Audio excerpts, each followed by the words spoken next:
Clamemos ao Senhor e Ele nos ouvirá. Está alguém entre vós sofrendo? Faça oração. Está alguém alegre? Cante louvores. Está alguém entre vós doente? Chame os presbíteros da igreja e estes façam oração sobre ele, ungindo com óleo em nome do Senhor. E a oração da fé salvará o enfermo, e o Senhor o levantará. E se houver cometido pecados, ser-lhe-ão perdoados. Confessai, pois, os vossos pecados uns aos outros, e orai uns pelos outros, para serdes curados. Muito pode, por sua eficácia, a súplica do justo. Elias era um homem semelhante a nós, sujeito aos mesmos sentimentos, e orou com instância para que não chovesse sobre a terra, e por 3 anos e 6 meses não choveu. E orou de novo, e o céu deu chuva, e a terra fez germinar seus frutos.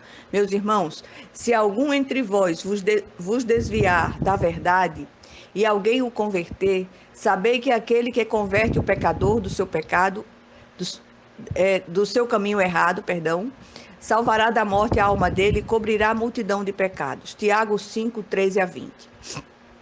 Um dos maiores privilégios do cristão é poder entrar com ousadia na presença de Deus, levando a Ele as suas súplicas, demandas e ações de graças.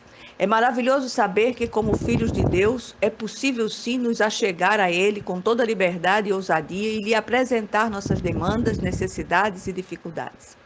Esse livre acesso à presença de Deus foi conquistado para nós por Jesus na cruz do Calvário.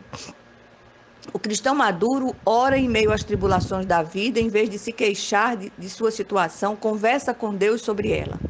A oração confiante é uma característica da maturidade espiritual.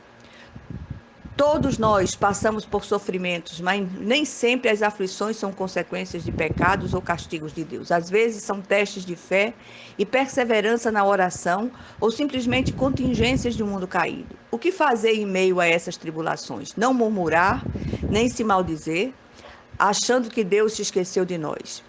Deus tanto cura milagrosamente quanto faz uso de meios humanos, ou ainda permite que seu servo conviva com a enfermidade e no meio dela glorifique o seu nome. Mas em todos os casos, o nosso dever é orar sempre e nunca desistir.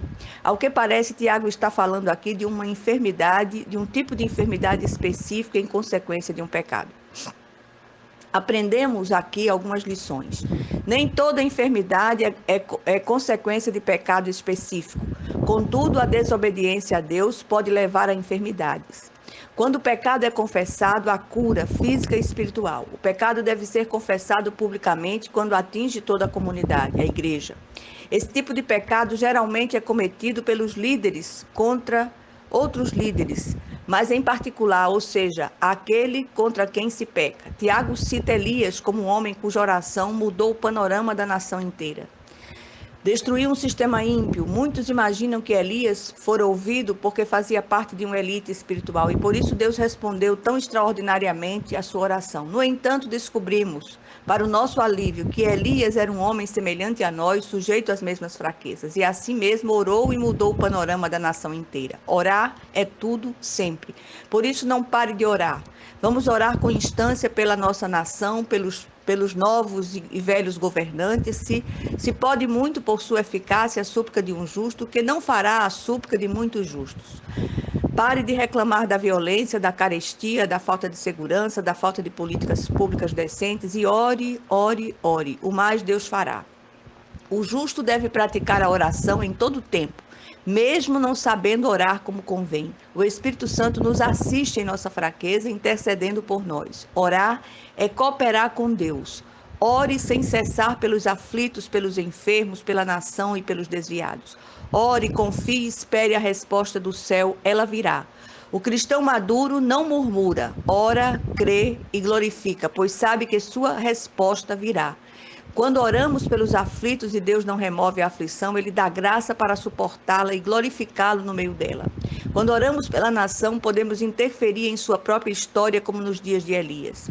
Quando em amor oramos pelos desviados, o Senhor pode, por nosso intermédio, salvar a alma dele, apagar multidão de pecados e reconduzi-lo à comunhão da igreja. Por isso, vá buscar em amor a ovelha perdida. Em nome de Jesus Cristo. Amém.